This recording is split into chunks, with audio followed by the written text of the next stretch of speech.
Very good morning to all of you. आज जो हम लोग लेक्चर लेने जा रहे हैं वो है आपका टॉपिक ATP, जो कि हम लोगों ने न्यूक्लियोटाइड वाले चैप्टर में पढ़ रखा है। अगर आप वहाँ पर भी जाएंगे तो ATP के बारे में पढ़ेंगे, और मैंने कहा भी था कि ATP जब हम मॉलिक्यूलर बायोलॉजी पढ़ेंगे तो एक बार और डिटेल में पढ़ेंगे कि ATP क्या है और इसके बारे में डिटेल, क्योंकि आप जब बड़े बड़े आपको लगता होगा कि ATP कितना छोटा सा ही टर्म है और इसको तो हम 9th क्लास से पढ़ते आ रहे हैं, क्या ही इतना इंपॉर्टेंट रखेगा। लेकिन अगर आप क्वेश्चन देखें गेट 2021 का, जो गेट का एग्ज़ाम होता है आपका MSc के बाद, ठीक है, IIT का, उसमें भी ये क्वेश्चंस पूछे गए हैं ATP से कि कौन से बॉन्ड होते हैं, और कई ऐसे इंट्रेंसेस है जहाँ पर ATP पे चार्ज पूछे जाते हैं।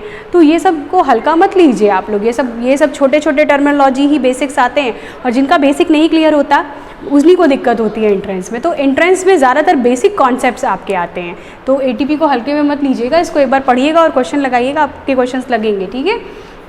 अब अगर हम यहाँ बात करेंगे ATP क्या है, तो सभी बच्चे जानते हैं कि एडिनोसिन ट्राइफॉस्फेट, मतलब कि ATP में एडिनोसिन मतलब एडिनिन के लिए बोला जा रहा है, एडिनिन इन्वॉल्व होगा, और एडिनोसिन, ठीक, और ट्राई मतलब 3, और फॉस्फेट मतलब फॉस्फेट की बात कर रहे हैं, मतलब यहाँ पर 3 फॉस्फेट इन्वॉल्व होंगे, ठीक है। यहाँ पर हमने बनाया भी है फॉस्फेट, 3 फॉस्फेट का इन्वॉल्वेशन आपको देखने को मिलेगा, इसीलिए आप क्या कहते हो, ATP। अगर यही हम बात करें ADP की, तो यहाँ कितने फॉस्फेट इन्वॉल्व है, 2 फॉस्फेट इन्वॉल्व है, ठीक है, 2 फॉस्फेट। अगर हम यही बात करेंगे AMP की, तो ADP का फुल फॉर्म क्या है, एडिनोसिन डाइफॉस्फेट। AMP का फुल फॉर्म क्या है, एडिनोसिन मोनोफॉस्फेट। तो मोनो का मतलब एक होता है, इसीलिए मोनोफॉस्फेट, मतलब एक ही फॉस्फेट इन्वॉल्व है। और जब हम बोलते हैं ADP मतलब डाइफॉस्फेट, जब हम बोलते हैं डाई, तो डाई का मतलब या बाई का मतलब क्या होता है, 2, तो यहाँ डाई का मतलब 2 होता है, मोनो का मतलब क्या होता है, 1 होता है, इसीलिए हम यहाँ 1 फॉस्फेट बोल रहे हैं, और यहाँ पर 2 फॉस्फेट बोल रहे हैं क्योंकि यहाँ पर 2 फॉस्फेट है। और जब हम ATP की बात करते हैं तो वहाँ एडिनोसिन ट्राइफॉस्फेट बोलते हैं, क्योंकि वहाँ पर 3 फॉस्फेट इन्वॉल्व है, ठीक है। और इस पर चार्ज की भी बात करेंगे तो चार्ज भी डिफरेंट मिलेगा, तो हम लोग ये चार्ज निकाल करके आज देखेंगे कि चार्ज कैसे निकलता है, ठीक है। ये मैंने पूरा ATP का स्ट्रक्चर बनाया है, तो अभी हम इसके बारे में डिस्कस करेंगे आराम से। सबसे पहले हम समझेंगे कि ATP जो है वो किसने प्रपोज किया था, तो लॉमैन ने प्रपोज किया है ATP के बारे में, लेकिन अगर फादर ऑफ ATP साइकिल अगर हम बोलेंगे तो लिपमैन है, ठीक है। अगर अब हम यहाँ बात करेंगे कि ATP जो है वो किन किन चीज़ों से मिलकर के बना है, तो हम यहाँ पर उस चीज़ को बात करेंगे कि राइबोस शुगर, आपको क्लियरली इसीलिए मेरे फिगर में दिखाया है कि राइबोस शुगर, पहले एक क्या है, शुगर है जिसका नाम क्या है, राइबोस शुगर या पेंटोस शुगर। ये राइबोस शुगर कितने कार्बन का बना है, तो आप बता सकते हो कि ये कितने कार्बन का है, 5 कार्बन का है, ठीक है। देखने को भी मिल रहा है 1 2 3 4 5, तो इसीलिए कहा जा रहा है पेंटोस शुगर या राइबोस शुगर, ठीक है। अब यहाँ पर क्या है, नाइट्रोजनस बेस। नाइट्रोजनस बेस, ये जो एडिनिन आपने बोला है, ये एडिनिन क्या है, एक नाइट्रोजनस बेस है, ठीक है, ये नाइट्रोजनस बेस है। अब ये नाइट्रोजनस बेस यहाँ पर क्या यूज़ किया गया है, एडिनिन, क्योंकि एडिनोसिन है इसीलिए हमने एडिनिन किया। अगर ग्वानिन यूज़ करना होता GTP, अगर यहीं पर हम बोल दे बेटा कि GTP, ठीक है, तो ग्वाइनोसिन ट्राइफॉस्फेट, यहीं पे लिख दे CTP, तो साइटोसिन ट्राइफॉस्फेट, TTP, तो क्या लिखेंगे, थाइमिन ट्राइफॉस्फेट। तो यहाँ पर वही, यहाँ हमने एडिनिन की बात की है, इसीलिए हमने क्या लिखा है, एडिनोसिन ट्राइफॉस्फेट, ठीक है। तो फॉस्फेट कितने हैं आपके, टोटल 3 फॉस्फेट इन्वॉल्व हैं। अगर आप यहाँ ध्यान से देखिए, एक फॉस्फेट, दूसरा फॉस्फेट और ये तीसरा फॉस्फेट, तो 3 फॉस्फेट अगर इन्वॉल्व हैं तो ये क्या होगा, ATP का स्ट्रक्चर होगा, ठीक है। अगर 2 होंगे तो ADP का, और 1 होंगे तो AMP का, ठीक, क्लियर है आपको।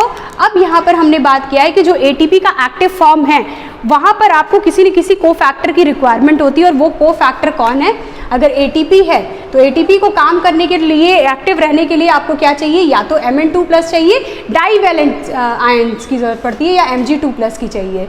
जब आप जब बनाते हैं, जब आप ग्लाइकोलिसिस बनाते हैं, जब आपने ग्लाइकोलिसिस पढ़ा होगा तो ग्लूकोज से आप क्या बनाते हो, ग्लूकोज से आप ग्लूकोज 6 फॉस्फेट बनाते हो। तो आप यहाँ पर लिखते हो कि हेक्सोकाइनेज या ग्लूकोकाइनेज एंजाइम यहाँ इन्वॉल्व होता है, और यहाँ पर आप लिखते हो ATP से ADP + PI, है ना। तो यहाँ पर आपको एक कोफैक्टर नज़र आएगा जिसको आप क्या लिखते हो, यहाँ पर Mg2+, है ना, Mg2+। मैंने यहाँ पर क्लियरली आपको दिखा, सर ने पढ़ाया भी है, अगर आप वो लेक्चर देखोगे तो वहाँ पर आपको ये देखने को मिलेगा, वहाँ Mg2+ जरूर लिखते हो आप। तो इसका मतलब कि ATP के एक्टिव फॉर्म में हमें किसका इनरोलमेंट देखने को मिलता है, डाईवैलेंट आयंस का, और वो डाईवैलेंट आयन क्या है, Mg2+ या Mn2+।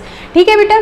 अब यहाँ पर जो सब आपको पता है कि ATP जो है हमारी बॉडी में जो एनर्जी जिस फॉर्म में हमें पता चलता है कि किस फॉर्म में प्रेजेंट है, एनर्जी का कोई ना कोई तो फॉर्म होगा, जैसे हीट भी एक एनर्जी का फॉर्म है। तो यहाँ पर जो एनर्जी करेंसी है लिविंग सिस्टम में या लिविंग सेल्स के लिए, वो क्या है, आपकी ATP है। ठीक है। अब यहाँ पर हम बात करेंगे, अब इसको इरेज कर देते हैं क्योंकि आपको क्लियर दिखना चाहिए ये चीज़। अब यहाँ पर ATP सिंथेज का जिक्र किया गया है। अब ये ATP सिंथेज क्या है, इसको हम लोग बात करेंगे। यहाँ पर ये जो ATP बन रहा है, यहाँ पर आप जो ATP को बोल रहे हैं कि ATP बन रहा है, ये ATP बनाने के लिए कौन रिस्पॉन्सिबल है। जब आप अभी तो सर ने आपको पढ़ाया नहीं, लेकिन हम थोड़ा सा आपको बता दे रहे हैं कि what is the major difference between, आप जब ग्लाइकोलिसिस और आपका 3 पाथवे पढ़ते हो ना नॉर्मली एरोबिक के लिए, ग्लाइकोलिसिस, ऐसा नहीं है कि सिर्फ 3 ही है, ग्लाइकोलिसिस, इलेक्ट्रॉन ट्रांसपोर्ट चेन और TCA साइकिल। ठीक है, यही पढ़ते हो, ग्लाइकोलिसिस, फिर पढ़ते हो TCA साइकिल, और आप क्या पढ़ते हो, इलेक्ट्रॉन ट्रांसपोर्ट चेन। ठीक है। अब ये इलेक्ट्रॉन ट्रांसपोर्ट चेन जो है, इलेक्ट्रॉन ट्रांसपोर्ट चेन और ATP सिंथेज, ये ATP सिंथेज करता क्या है और ये है क्या, मैं क्यों यहाँ इसका जिक्र कर रही हूँ। जैसे TCA साइकिल की अगर हम बात करें तो आपका क्या होता है, TCA साइकिल में आपका क्या बन के निकलता है, NADH2 और FADH2, आप पढ़ोगे अभी। तो ये इसके जो इलेक्ट्रॉन्स हैं वो कहाँ, ये इलेक्ट्रॉन्स निकलते हैं और कहाँ जाते हैं, इलेक्ट्रॉन ट्रांसपोर्ट चेन, इसका नाम ही इलेक्ट्रॉन ट्रांसपोर्ट चेन। मतलब इलेक्ट्रॉन का क्या होगा, ट्रांसपोर्ट होगा किसी चेन के थ्रू। वो चेन क्या है, वो चेन क्या है, जब हम इलेक्ट्रॉन ट्रांसपोर्ट चेन पढ़ते हैं तो ये इलेक्ट्रॉन जो लास्ट इलेक्ट्रॉन एक्सेप्टर है इलेक्ट्रॉन ट्रांसपोर्ट चेन का, वो है क्या, आपका ऑक्सीजन होगा। इस ऑक्सीजन को क्या किया जाता है, ये जो इलेक्ट्रॉन जो TCA साइकिल से बन के निकल रहे हैं उनको दे दिया जाता है। तो last electron acceptor TCA cycle में आपका क्या है, इलेक्ट्रॉन ट्रांसपोर्ट चेन में आपका ऑक्सीजन है। अब यहाँ पर हमेशा याद रखिएगा, इलेक्ट्रॉन ट्रांसपोर्ट चेन और ATP सिंथेज, ये नीट में भी क्वेश्चन आया हुआ है, 21 में भी आया है, 20 में भी आया है, हर जगह आता है, वाइवा में भी पूछा जाता है।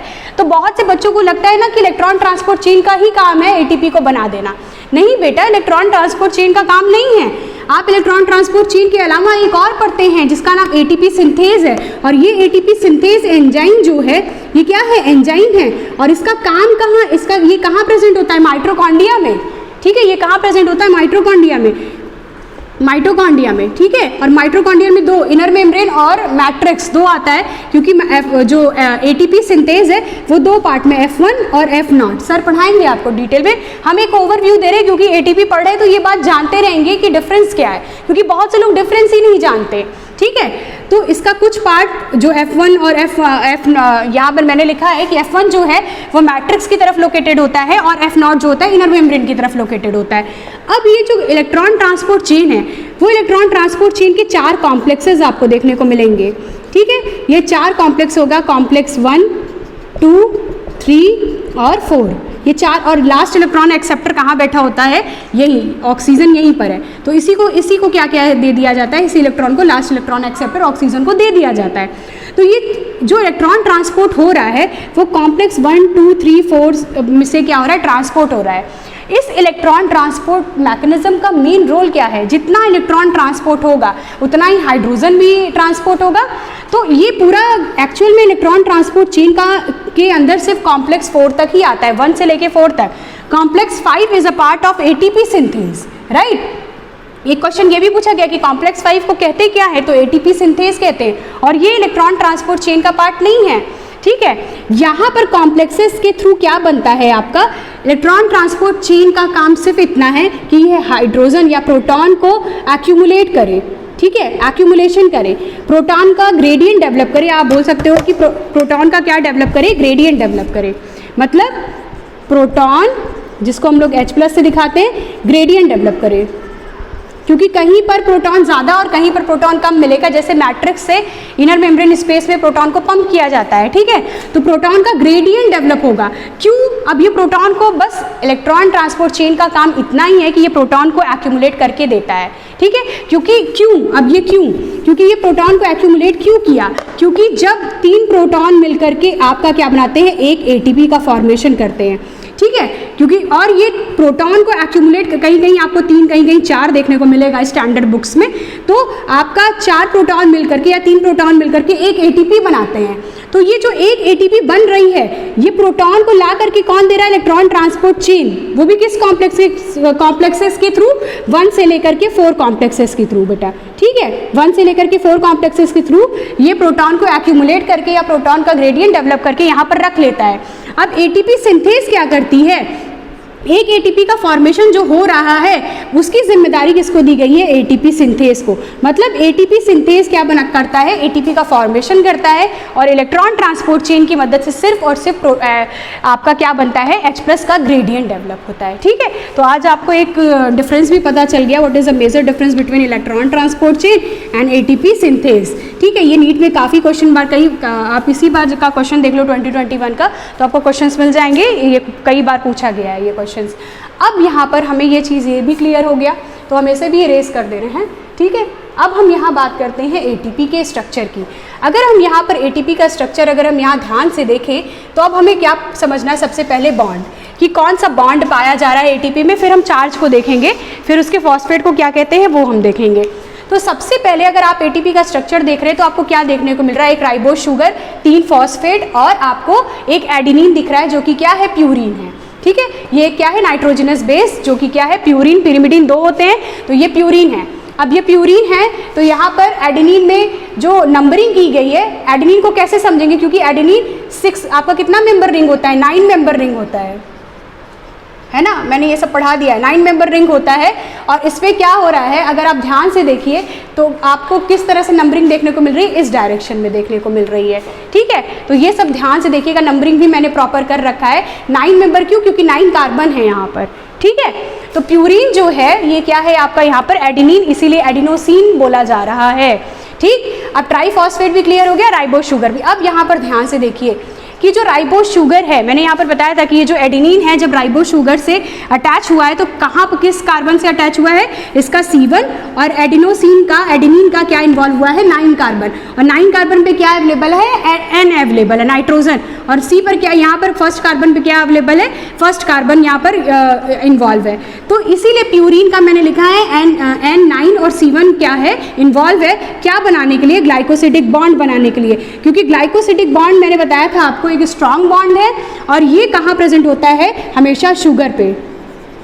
जब शुगर की बात करें और हमें पता है कि यहाँ पर कौन सा शुगर है, राइबोस शुगर, मतलब जब कार्बोहाइड्रेट की हम बात करेंगे तो यहाँ पर हमें क्या मिलता है, ग्लाइकोसिडिक बॉन्ड्स देखने को मिलते हैं। तो यहाँ पर कौन सा ग्लाइकोसिडिक बॉन्ड है आपका यहाँ पर, तो याद रखेंगे N बीटा, क्योंकि बीटा क्यों, क्योंकि यहाँ पर अगर हम ध्यान से देखेंगे तो यहाँ पर OH ग्रुप क्या है, ऊपर की तरफ, जब भी OH ग्रुप ऊपर की तरफ होता है तो हम उसको कहते हैं बीटा फॉर्म, इसीलिए यहाँ पर हम बोल रहे हैं कि N, क्योंकि यहाँ पर N इन्वॉल्व है, बीटा क्योंकि बीटा OH ग्रुप ऊपर की तरफ है, और ग्लाइकोसिडिक बॉन्ड क्योंकि यहाँ पर राइबोस शुगर इन्वॉल्व है। ये क्वेश्चन गेट में पूछा गया वो क्वेश्चन था कि कौन सा बॉन्ड बन रहा है इन दोनों के बीच में, तो वहाँ दिया था N अल्फा ग्लाइकोसिडिक बॉन्ड या N बीटा ग्लाइकोसिडिक बॉन्ड, और ये क्वेश्चन गेट 2020 का है, तो इसीलिए आपको लग रहा होगा कि ये बहुत ही सिंपल क्वेश्चन है, क्या ही आता होगा, लेकिन छोटी छोटी चीज़ों पे आपका डिफ्रेंशिएट हो जाता है, तो आप ये क्वेश्चन देख सकते हो, आपको प्रॉपरली मिल जाएगा। अब ये जो ATP का या ADP का, ये AMP का जो भी स्ट्रक्चर आप बनाते हो वो हमेशा किस pH पे बनाते हो, न्यूट्रल pH पर, ठीक है, फिजियोलॉजिकल pH पर, या उसी को हम सेलुलर pH कहते हैं, ठीक है। अब यहाँ पर हम देखेंगे एक एक करके, ये चीज़ हमें समझ में आ गई। अब हम यहाँ पर समझेंगे कि यहाँ पर जो राइबोस शुगर का जो 5th कार्बन है बेटा, यहाँ पर क्या था, CH2OH था, अब ये वाटर के फॉर्म में क्या हो गया है, निकल गया, क्योंकि यहाँ पर बॉन्ड का फॉर्मेशन हो रहा है। अब जो पहला फॉस्फेट जो इस CH2 से, राइबोस शुगर से अटैच है, उसको हम कहते हैं अल्फा कार्बन। अब अल्फा फॉस्फेट, और जब जो दूसरा वाला फॉस्फेट अटैच उसको हम बीटा और तीसरे वाले को हम गामा कहते हैं। तो पहला क्वेश्चन का आंसर हमें क्लियर हो गया कि अल्फा किसको कहते हैं, बीटा, और गामा किस फॉस्फेट को हम कहते हैं, पहले वाले को अल्फा, दूसरे को बीटा और तीसरे को गामा फॉस्फेट कहते हैं। अब यहाँ पर क्वेश्चन आता है कि मैंने आपको बताया था कि जब राइबोज शुगर हम पढ़ते हैं तो यहाँ पर राइबोज शुगर, एक राइबोज शुगर दूसरे राइबोज शुगर से किस बॉन्ड के थ्रू अटैच होता था, तो हमने बताया था फॉस्फोडाई ईस्टर बॉन्ड। तो आपने यहाँ देखा फॉस्फोडाई ईस्टर बॉन्ड, क्यों फॉस्फो, क्योंकि फॉस्फेट इन्वॉल्व है दोनों के बीच में बॉन्ड बनाने के लिए, और यहाँ पर ये कौन सा कार्बन है 3 और ये 5, तो यहाँ पर बोला था 3 प्राइम 5 प्राइम फॉस्फो क्योंकि फॉस्फेट इन्वॉल्व है, डाई क्योंकि 2 आपके राइबोज शुगर है, और ईस्टर यहाँ पर बॉन्ड बन रहा है। तो हमने ये देखा था कि फॉस्फोडाई ईस्टर बॉन्ड वहाँ पर बन रहा था। यहाँ पर भी क्या देखने को मिल रहा है कि जब भी अल्फा फॉस्फेट का पूछेगा, अल्फा फॉस्फेट जब भी राइबोज शुगर से अटैच है तो यहाँ पर कौन सा बॉन्ड देखने को मिलता है आपको, phosphodiester bond, sorry phosphoester bond. Di क्यों बोल रहे हैं, क्योंकि 2 शुगर, यहाँ तो एक ही है ना, तो यहाँ पर इसलिए बोलेंगे फॉस्फो ईस्टर बॉन्ड, यहाँ पर डाई ईस्टर नहीं बोलेंगे, क्योंकि डाई के लिए 2 राइबोज शुगर इन्वॉल्व होकर के तब डाई ईस्टर बॉन्ड बनाते हैं। ठीक है, तो यहाँ पर ईस्टर बॉन्ड इन्वॉल्व होगा।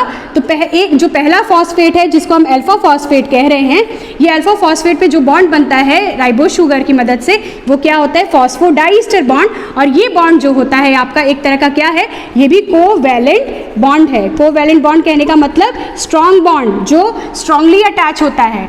और यहाँ पर जो बीटा और गामा फॉस्फेट है, ये बीटा और गामा फॉस्फेट क्या है, दूसरे और तीसरे नंबर के कार्बन, इन दोनों में कौन सा बॉन्ड बनता है, हम बस समझ लेते हैं कि एटीपी है तो वहाँ पर फॉस्फो ईस्टर बॉन्ड होगा, लेकिन नहीं, एटीपी पे अल्फा फॉस्फेट पे बस फॉस्फो ईस्टर बॉन्ड बनता है। लेकिन जब गामा और बीटा फॉस्फेट की बात करते हैं तो वहाँ पर फॉस्फो अनहाइड्राइड बॉन्ड बनता है। ठीक है, और ये फॉस्फो अनहाइड्राइड बॉन्ड भी क्या है, एक तरह का क्या है, कोवैलेंट बॉन्ड है। ये भी क्या है, एक स्ट्रॉन्ग बॉन्ड है, ये कोवैलेंट बॉन्ड है।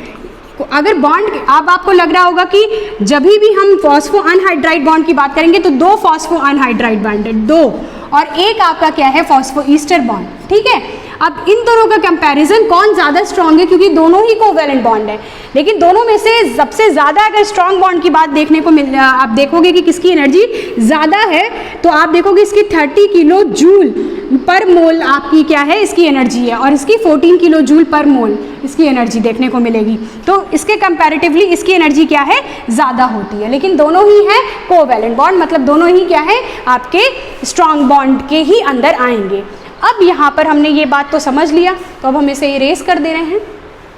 ठीक है, अब हम यहाँ पर समझेंगे कि एटीपी पर चार्ज कितने हैं। अब आप यहाँ पर मुझे बताइए कि एटीपी की अगर हम बात कर रहे हैं, अगर हम यहाँ एटीपी की बात कर रहे हैं तो टोटल आपको कितने चार्ज देखने को मिल रहे हैं। अब चार्ज आप बस काउंट करिए, ये सब इरेज करिए, बस चार्ज को ध्यान रखिए, बॉन्ड भी हटा दें।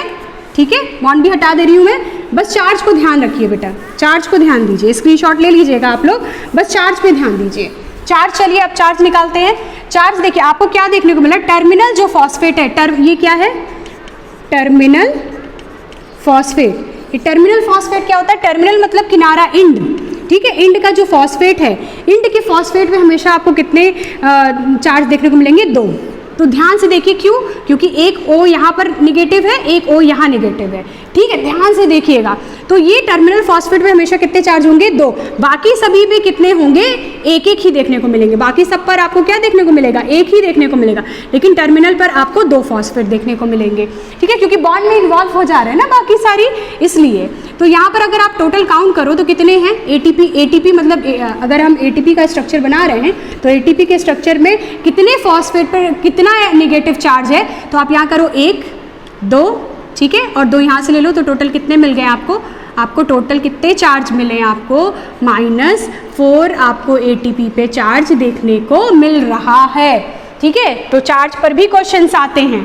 अब हमको ये पता चल गया कि एटीपी पे 2 आपके कितने हो गए, टोटल -4 चार्ज होता है। तो अगर हम अब यहाँ पर एडीपी बनाए बेटा, अब एटीपी बनाइए, एडीपी बनाइए बेटा, ये नहीं इसी पे बनाइए, मैं इसी पे बना रही हूँ, आप अपना अलग बना लीजिएगा। अब एडीपी पे बनाइए, एडीपी है, अब ये किसका स्ट्रक्चर हो गया, 2 फॉस्फेट आ गया तो क्या हो गया, 2 फॉस्फेट आ गया तो एडीपी हो गया, मतलब एक फॉस्फेट क्या हो गया, निकल गया है, ठीक है। अभी हम बताएंगे कि ATP से ADP बना, जब एक फॉस्फेट निकल गया तो उस फॉस्फेट को हम कहते क्या हैं, अभी हम बात करेंगे, बट अभी हम चार्ज निकाल रहे हैं, एक एक करके समझेंगे, नहीं तो गौच पौच हो जाएगा। अब यहाँ पर जो चार्ज है, अब आप ध्यान से देखिए, टर्मिनल फॉस्फेट है तो भाई एक और चार्ज लग जाएगा। टर्मिनल फॉस्फेट पे हमने सीधी सी बात की थी, टर्मिनल फॉस्फेट जो भी है उस पर कितने चार्ज होंगे, -2, तो -2 है। और ये किसका स्ट्रक्चर है, 2 फॉस्फेट है, इसीलिए ADP। तो ADP पे अगर आप टोटल करिए, 2 इधर हो गया और 1 इधर हो गया, -1, तो टोटल कितना हो गया ADP पे चार्ज, -3, ठीक है। तो इसीलिए हम यहाँ पर कहते हैं -3 चार्ज आपको किस पे देखने को मिलता है, ADP के केस में आपको देखने को मिल रहा है। अब हम लोग चलो AMP का बना लेते हैं, AMP का बनाते हैं, ठीक है।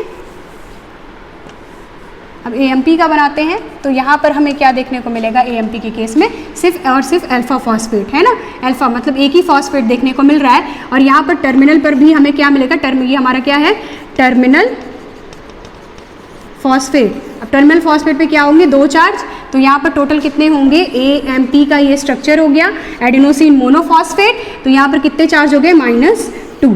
तो हमें यहाँ ये पता चला ATP की बात करेंगे तो -4 चार्ज, ADP की बात करेंगे तो -3 और AMP की बात करेंगे तो -2। समझ आया।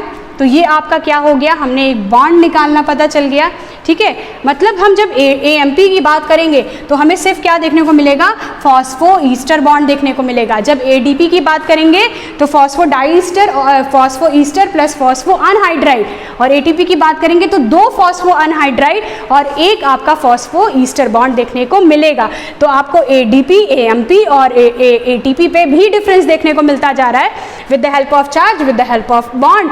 और अब हम यहाँ पर पढ़ेंगे, यहाँ पर अब हमको लास्ट में ये पढ़ना है कि हम जो ATP से ADP बनाते हैं तो फॉस्फेट निकल रहा है, और ये फॉस्फेट क्या है, ऑर्गेनिक है कि इनऑर्गेनिक है, तो ये भी याद रखिएगा कि ये इनऑर्गेनिक फॉस्फेट है, सबसे पहली बात, ठीक है। जब ATP से ADP, क्यों, हमें एनर्जी चाहिए ना, ठीक, तो एनर्जी चाहिए, कहीं आपको कहीं पे ATP कैटाबोलिक नजर आएगी, कहीं पर ATP एनाबोलिक नजर आएगी। इसका क्या मतलब हुआ, जब भी कैटाबोलिज्म बोलते हैं तो हमेशा याद रखिएगा कोई भी चीज़ टूट रही है तो कहीं पर कभी भी हमको कोई चीज़ टूट करके एनर्जी हमें कभी चाहिए रहेगी, और कहीं हो सकता है कि बहुत ज़्यादा हो गई हो तो हम एनर्जी को स्टोर कर ले रहे हैं। तो 2 टर्मिनोलॉजी आती है, एक आती है कैटाबोलिज्म, एक आती है एनाबोलिज्म। तो कैटाबोलिज्म का मतलब ब्रेक डाउन, हम ब्रेक डाउन कर रहे हैं ATP का, और एनाबोलिज्म का मतलब सिंथेसिस कर रहे हैं, बना रहे हैं, ठीक है, सिंथेसिस कर रहे हैं। तो ये 2 मतलब होता है, तो ये कैटाबोलिक एनाबोलिक दोनों हम बोल सकते हैं। तो यहाँ पर जो पहला फॉस्फेट, जो इनऑर्गेनिक फॉस्फेट रिलीज हुआ है बेटा, जब ATP से ADP बनाए तो एक तो निकला होगा ना फॉस्फेट, तभी तो, और ये आपको क्या दे रहा है, एनर्जी दे रहा है निकल करके फॉस्फेट। तो उस फॉस्फेट को हम कहते हैं ऑर्थोफॉस्फेट, ये भी क्वेश्चन आते रहते हैं, ठीक है। और जब ATP से AMP बनाते हैं और जब 2 फॉस्फेट आपके निकलते हैं, या आप 2PI लिख लीजिए या PPI लिख लीजिए, उसको हम कहते हैं पायरोफॉस्फेट। तो जब पहली ATP, अब हम ये देखें, अब चौथा क्वेश्चन कि जब एक फॉस्फेट निकलता है और ADP बनता है तब हमें कितना किलो कैलोरी मोल आपको एनर्जी मिलती है। तो डेल्टा G जो इसकी वैल्यू है वो क्या है, -7.3 है, प्लस नहीं है, -7.3 है किलो कैलोरी पर मोल। जब 2PI निकलता है जिसको पायरोफॉस्फेट कह रहे हो, तब उसकी डेल्टा G नॉट वैल्यू कितनी है, -7.8 किलो कैलोरी पर मोल। तो यहाँ पर अब क्लियर है। अब अगर टोटल पूछा जाए कि टोटल ATP को कितनी हुई, तो आप क्या बोलोगे, -14 किलो कैलोरी पर मोल एनर्जी फॉर्म हुई है 1 मोल ATP से, ठीक है। तो ये जो हम यहाँ पर पढ़े आज ATP के बारे में, तो हमने क्या क्या सीखा, ATP क्या है, उसका फुल फॉर्म क्या है, किससे मिल करके बनी है, किसने डिस्कवर्ड किया है, कौन सा बॉन्ड बनता है, कौन सा चार्ज होता है, और कौन जो फॉस्फेट निकल रहे हैं उस फॉस्फेट का नाम क्या है, और टोटल डेल्टा G वैल्यू क्या है, पॉजिटिव है, निगेटिव है, कितनी किलो कैलोरी जूल है, टोटल ATP का अगर हम काउंट करें तो कितना आएगा। और ATP सिंथेज और इलेक्ट्रॉन ट्रांसपोर्ट चेन में हम एक और वीडियो बनाएंगे तो हम लेक्चर पे डाल देंगे, लेकिन उससे भी बहुत क्वेश्चन आए कि ये ATP बनती किसके वजह से है, कौन है जो बनाता है इस ATP को। तो हमें पता चला ATP सिंथेज जो कि माइटोकॉन्ड्रिया में इन्वॉल्व है, और माइटोकॉन्ड्रिया में भी क्या है, उसके दो पार्ट हैं, F1 और F0, जो आधा मैट्रिक्स में है और आधा मेम्ब्रेन पे एम्बेडेड है इनर मेम्ब्रेन से। तो ये सर आपको डिटेल में पढ़ाएंगे, जब आपको मेटाबॉलिज्म पढ़ाएंगे तो आपको वहाँ पर हेल्प मिलेगी कि ये जो ATP सिंथेज है उसका काम, जो कि कॉम्प्लेक्स 5 है, इसका काम ATP का फॉर्मेशन करना है। पर एक ATP का फॉर्मेशन करने के लिए हमें क्या ज़रूरत है, प्रोटॉन की ज़रूरत है, प्रोटॉन की ग्रेडियंट की ज़रूरत है, 3 प्रोटॉन या 4 प्रोटॉन की ज़रूरत है। और वो हमें कौन ला करके देता है, इलेक्ट्रॉन ट्रांसपोर्ट चेन। और वो किस कॉम्प्लेक्स के थ्रू, तो कॉम्प्लेक्स 4 हैं जो 1 से लेके 4 तक हैं। तो उन सभी कॉम्प्लेक्सेस के थ्रू हमें क्या ला के देता है, प्रोटॉन का ग्रेडियंट डेवलप करता है। और वो एक्यूमुलेट करके हम क्या बनाते हैं, फिर उसके बाद हम ATP सिंथेज की मदद से सिंथेसाइज करते हैं। ठीक है बेटा, तो ये आपका बहुत ही इंपॉर्टेंट टॉपिक है और ये आपका क्वेश्चन भी आ चुका है गेट में, तो आप उसको देख सकते हो। गेट 2019 या 20 का क्वेश्चन था कि कौन से बॉन्ड बनते हैं ATP पे। तो बहुत से लोगों को लगता था कि एक ही है, फॉस्फो ईस्टर बॉन्ड, लेकिन फॉस्फो ईस्टर के साथ साथ फॉस्फो अनहाइड्राइड बॉन्ड भी है। तो हमेशा याद रखेंगे कि 2 बॉन्ड इन्वॉल्व होते हैं ATP पे, एक फॉस्फो ईस्टर और एक फॉस्फो आपका अनहाइड्राइड बॉन्ड। तो मुझे लगता है कि आपको होप सो इसमें कोई कन्फ्यूज़न नहीं होगा। मुझे जहाँ तक लगता था कि क्वेश्चन बन सकते हैं या आएंगे, तो हमने बताया आपको। ठीक है, और इससे आपके नीट के भी क्वेश्चंस लग जाएंगे, BSc पे भी क्वेश्चंस पूछे जाते हैं ATP पे। ठीक है, और आप इससे रिलेटेड जितने भी क्वेश्चंस एंट्रेंस में आएंगे, अगर आप सॉल्व करोगे तो आराम से ईजिली सॉल्व हो जाएंगे। तो थैंक यू सो मच। अगर आपको ये लेक्चर अच्छा लगा हो तो प्लीज़ शेयर करिए, सब्सक्राइब करिए, और जो भी क्वेश्चंस पूछते हैं आप कमेंट बॉक्स में पूछ सकते हैं। ठीक है, थैंक यू सो मच।